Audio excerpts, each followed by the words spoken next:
All right, you're the head nutritionist, Cornell University. Which is it? Is it chocolate milk or fruit that's better post-workout? Chocolate milk post, carbs pre. Pre, post. Pre-post. Let's find out more.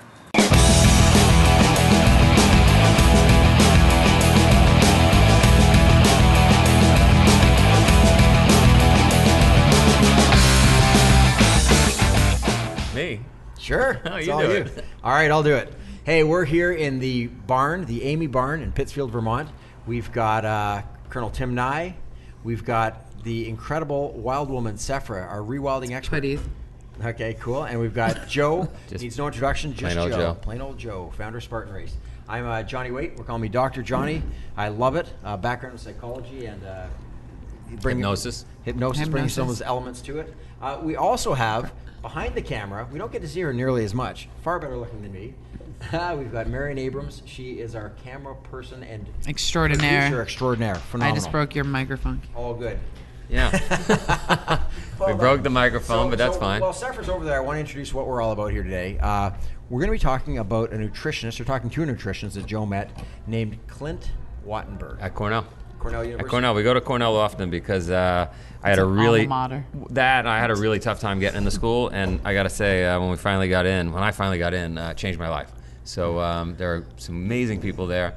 There are amazing people at Harvard and Penn and other schools too, but in community colleges and people that didn't even go to You'd like to go back and show off just a little, though, don't you? yeah, like hey, I went. Feels good. Remember when you good, almost didn't let me in? I'm doing okay now. So. Yeah, exactly. So we got in similar ways actually. Yeah. It's a So different story. what did Clint talk to you about? Nutrition. He said some things that I would not have guessed he would have said.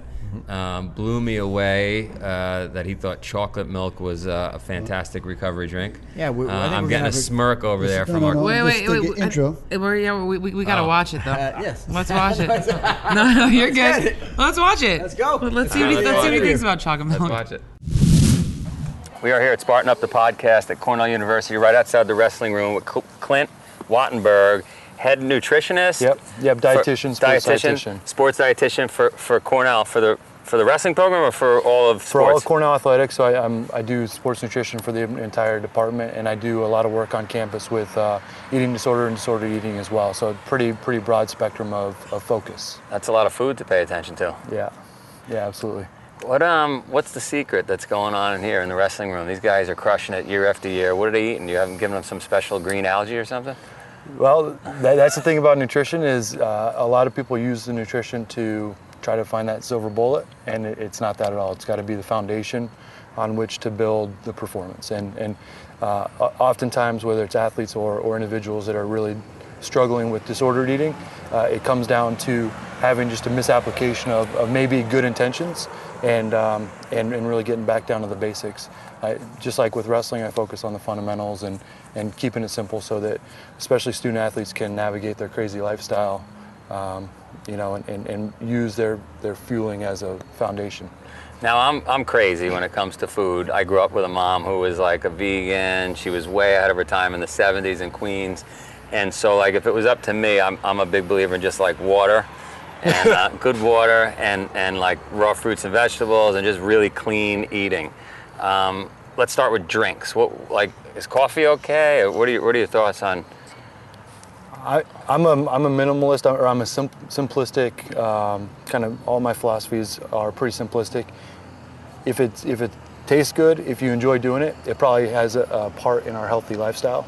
And so in terms of how food impacts our life, it's really foundational. And I just got done talking to a patient actually about this, and you can't go train for a triathlon and food not be a foundational piece.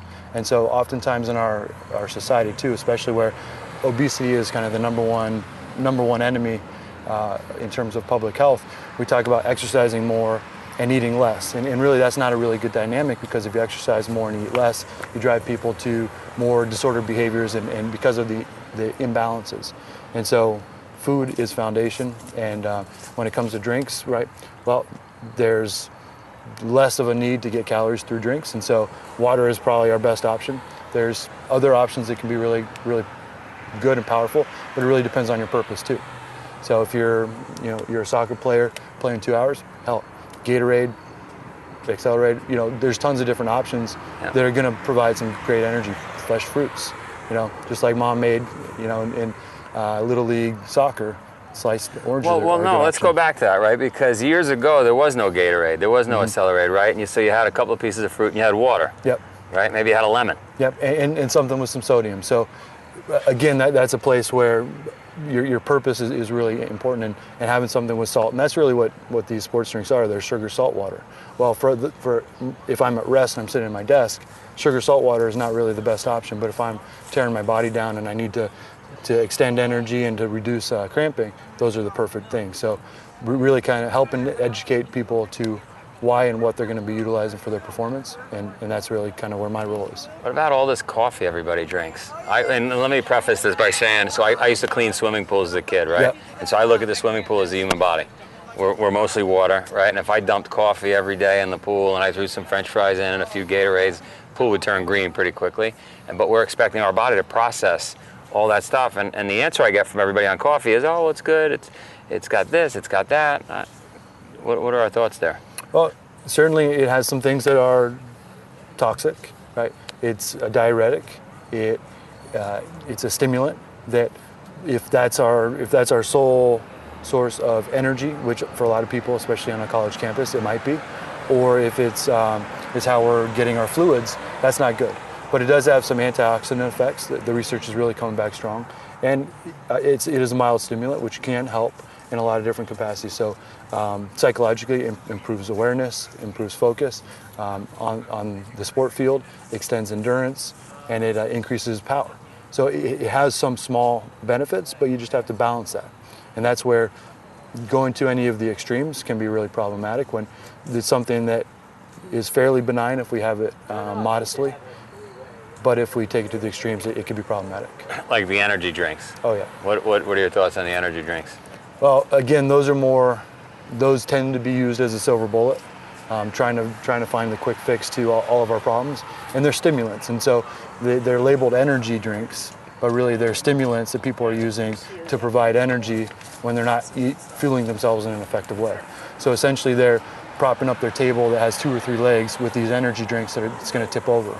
And it really increases risk of overuse, of overtraining, of fatigue, of injury, all of these things, because how's your body going to recover if it doesn't have appropriate fuel going in? Yeah. Any other drink? Any drink that you love, like a green juice or anything? Anything out there that outside of water that's? It depends on your purpose, right? For little kids at elementary school, chocolate milk's not a great option. But for those of us that are training and needing to recover, chocolate milk is the gold standard. I've actually been working on some cool projects we have an amazing ag department here in our Cornell dairy. We just had a taste test of our new, I think we're going to call it the Big Red Power Fuel.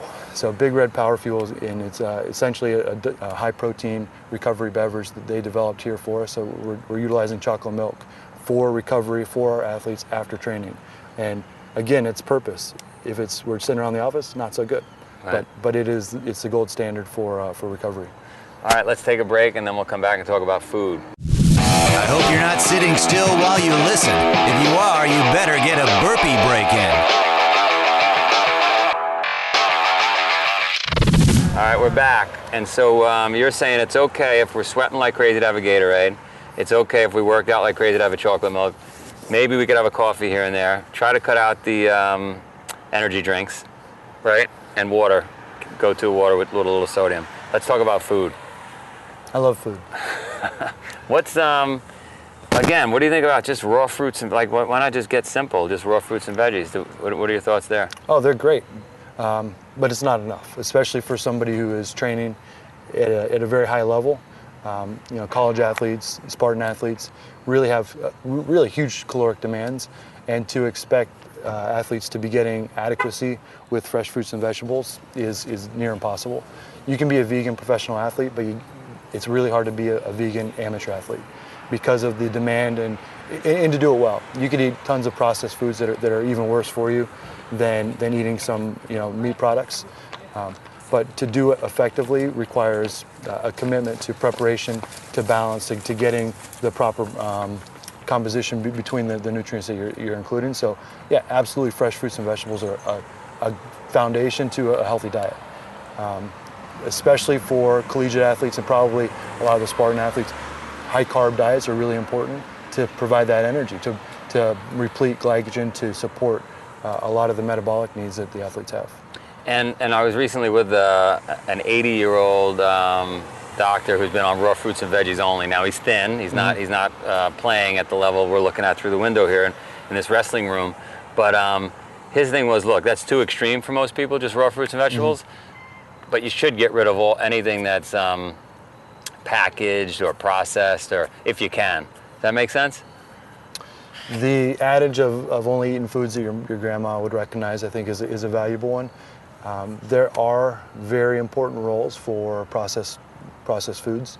I think about my endurance athlete, or my moderate endurance athletes, not relative to the endurance that you're talking about, but my cross-country runners, my swimmers and rowers who need to get energy. And because it's more of it's an intermediate type activity, 20 to 30 minutes oftentimes, which really calls on a lot of glycogen and carb for energy, they need to top off their glycogen levels. And so processed carbs like goldfish actually is one of the ones that it's not fish, it's not whole foods, it's processed starches, but that's exactly what the body tolerates best pre-workout or pre-race. And so there is a role for it. For a healthy lifestyle, I would say, yeah, using as many whole foods as we can is really optimal.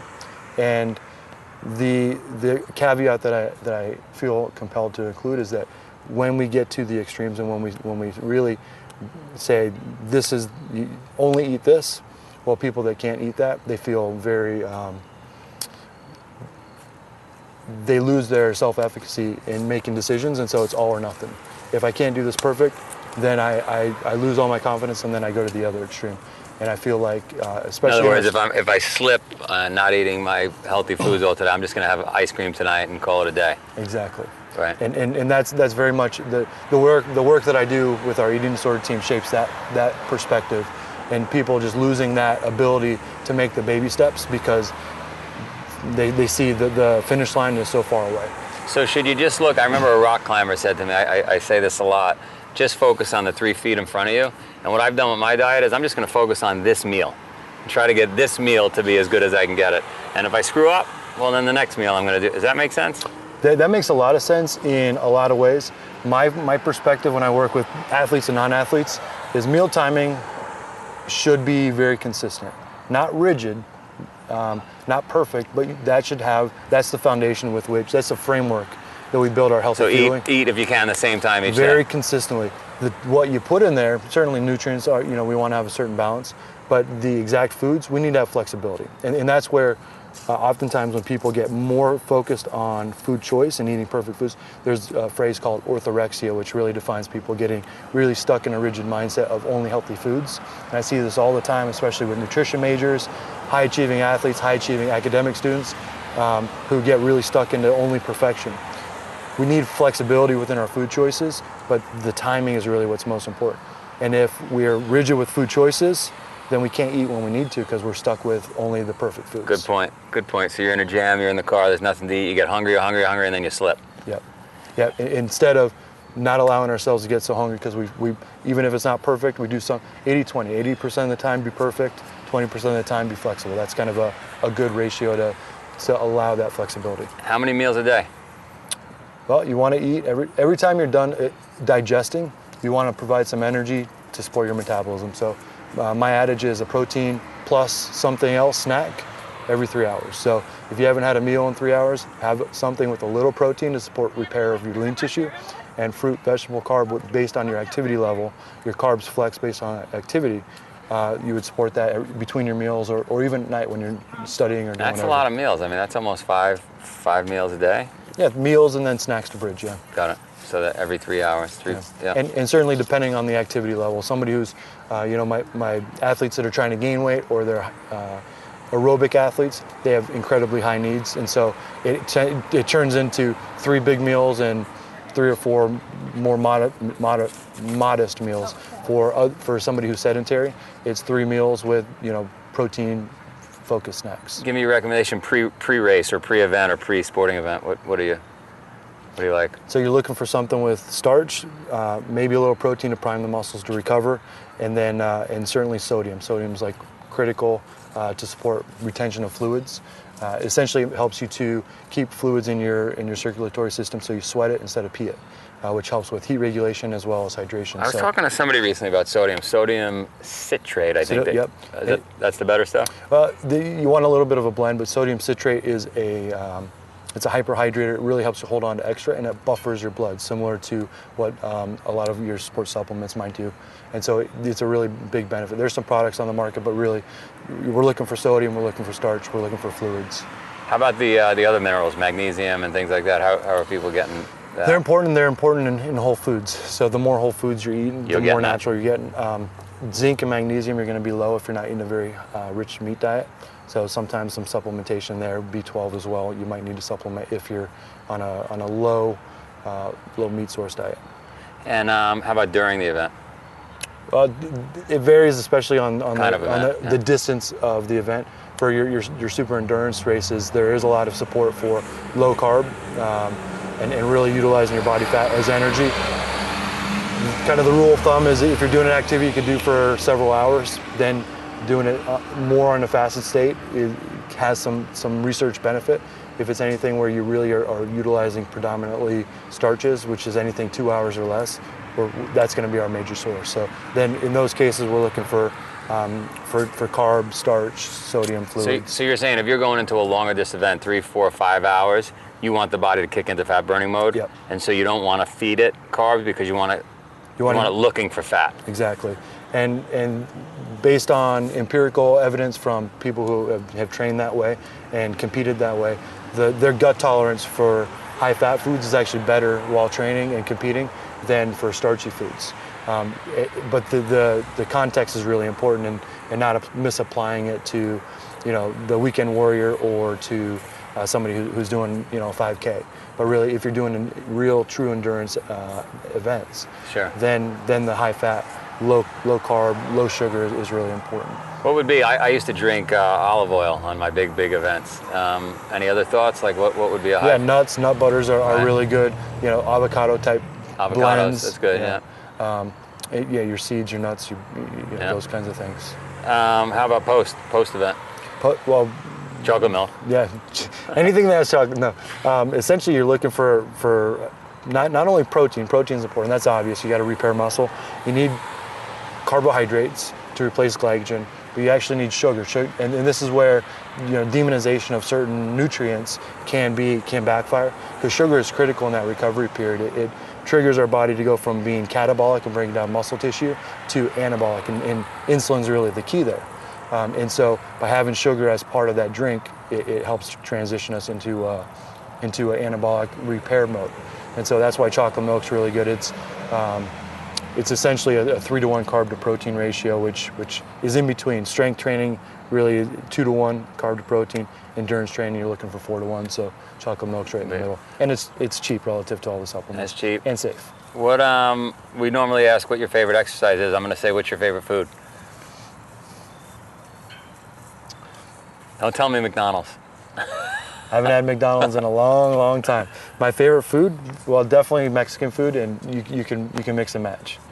Rice and beans. Yeah, I make tacos probably 4 nights a week. Nice. But whatever there is, I'm gonna find something that's good and balanced. And the points about eating whole foods, fresh fruits, but I live that. But it's also important to have that balance with your individual purpose. So. Sure. Thanks for coming. Yeah. That was good. I'm going to go eat some tacos and chocolate milk. All right, so now that we're back and we've seen the video, why don't you finish up that story, or could you finish up the story on the chocolate milk? Yeah, what do you think about that? Listen, I've been on very long bike rides. You've done extreme things. You do it every day. I live in an extreme environment. You live in an extreme environment every day in your TP. And some nights 30 below out there. And you've done extreme races. I'm drawn to chocolate milk when I'm about 10 hours in. I don't know if you guys are. You don't have availability to chocolate milk out there. You might grab cacao nibs. Actually, one thing that I love about this, in an earlier interview, you took the extreme of water and celery, and anything else was crazy. Yeah. And now suddenly you're the one on the side. Now I'm totally on your side, by the way. Yeah. I know that the Colonel and I'm not. Seth probably have different ideas. That's right. But the idea that there's not always an answer. It's not always a right food. You know, it's not like chocolate milk is always a good idea. Terrible idea if you're sitting around watching video games. At the end of a long, arduous exercise, it's a great recovery fuel. Yeah, and listen, I would do just as well. You would do just as well with a carrot or some water. But for whatever reason, my mind goes to a chocolate. Could be marketing from those early days when you were I don't think Clint's all about marketing. No, he's not. No. I mean, it could be maybe subconsciously. That's Sure. why we're drawn to it. It turns out when you do drink it, his argument is it's a great recovery drink. You're smirking over there because I'm you're smirking, and I'm not sure I can say what I want to say about being a child. Maybe when you're done with the race, you're hurting, and you want your mommy, and you want and you want some milk that My you got when you were No, a baby. that's exactly right. Whoa. Wait. No, so here, all right. So here's what. You're the colonel. He's the doctor. There you go. Okay, I like it. Well, coming from the colonel doctor, and I mean, it's a good point. And so, from my understanding of it, you're only supposed to have milk when you're in that breastfeeding stage, right? And any time beyond that, it actually doesn't give you calcium. It almost takes it away from you. Is something that I've heard. And You should let the doctor at Cornell know about this. Yeah. Excuse me. I know you have a degree, but listen to my you know advice. a lot about lawns, so it would make sense. Yeah, exactly, and those are definitely correlated. But here's the thing. They say in terms of milk. All right. Here's an interesting fact. Camel milk is actually the milk that's closest to breast milk, so it inherently would be the best type of milk for you to drink. Is that because there's two humps? Oh, Copperfield, right? I can go back to it. Check that out. Check that blog out. Well, the good news is here in Pittsfield we have a lot of camels. Yeah, exactly. So we can quickly switch over from cow milk to camel milk. But the point is, camel milk's the best for you. And in terms of chocolate, you have raw chocolate, raw cacao. So I'm saying, all right, you want the chocolate milk. Obviously, not everyone has camel milk and cacao nibs. But I'm saying, I don't know. I don't know why a nutritionist is saying that it's healthy for you. I can see Putty's new product. Yeah, Putty's rewilding raw food line. So in the meantime, until we get that launched, right, I find myself coming Nomadic to the defense of these camps. guys sometimes. Yeah. You gave him two options. You gave him the chocolate milk or the apple juice, or what was the other? Pear juice. Thank you, Mary. He told you which order to take him in. I don't know that he said pear. this is the best for you. No, actually. Well, how does a pear quench your thirst? No, recovery. We're talking about recovery. Recovery fuel. Oh, really. maybe I need to rewatch this. No, you're just a little confused. No, look at That's too okay. much camel milk. But he did talk about, he went on and expanded about sports drinks and the caffeine and the rest of that as well, and how these things are really not. I think his big added value was in the world we live in. These are packaged processed foods that we have at our fingertips at all times, and we don't have carrot, celery, and the nutrition. Camels at our fingertips. Yeah. And so you've got to make, you do. Give me the saying with the Romans. When in Rome. When Rome, do as the Romans do. do. The best you can with what you've got. What you got. When in Sparta. Yeah, great way that I heard it put. Laird Hamilton, the surfer, one of the greatest athletes I think of all time. Yeah. About as healthy as it gets. The guy's 50-some years old, looks like he's 30. He said something great a few years ago. He said, I fuel my body like you'd fuel a truck. It's not a Ferrari. I don't have to put in high-test fuel all the time. I'm not going to eat crap all the time or my body's not going to work. But I can. And that's the idea, is if you're in a situation where the food that's put in front of you isn't your number one choice, if you've only ever eaten so incredibly purely and you're completely rigid about that, you're going to break every once in a while, right? Yeah. I've seen people break down and eat ice cream when they crave it. I have eaten some ice cream. I do like ice cream. Here's once in a another while. thing that's running through my brain currently. A lot of people want to talk about nutrition, right? All we talk about food, right? But your body's what? I forget what the numbers are. 70% water. When you're in a mom's belly, you're 80% water. You're 90% water.